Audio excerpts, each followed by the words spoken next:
Umaalimbukay ani mo usok ngunit ito'y alikabok matapos ang pagdaos-dos na malalaking tipak ng bato na may kasamang lupa mula sa kabundukan itaas na bahagi lamang ng bagong gawang viaduct tunnel sa Cannon Road.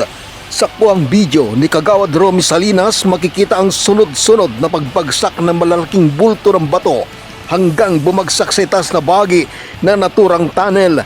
Ayon sa otoridad, gumuho ang bahagi ng bundok partikular sa Cannon Road rockshed along Cam 6 to Babinget dahil sa tuloy-tuloy na pag-ulan sa lungsod, lalawigan at iba pang lugar na sakop ng Cordillera Region.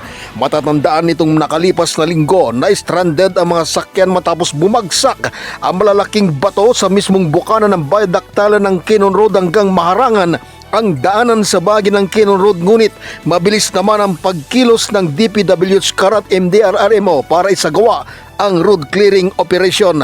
Ang naturang rockshed project ay ginawa sa pangunguna ng DPWH Karat LGU dahil sa madalas na paggunang lupa sa lugar na naging sanhi kadalasan ng aksidente sa lansangan partikular sa mga nagdaraang motorista papunta at palabas ng Pine City.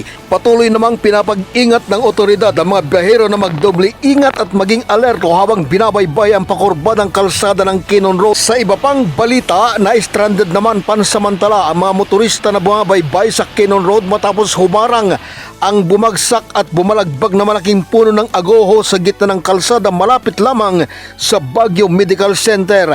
Muling nadaanan ng apektadong kalsada matapos matanggal ang natumbang puno sa pangunguna ng CDRRMC Response Cluster. Fred Rolluda para sa Mata ng Agila, Northern Luzon, matatag, matapang, matapat.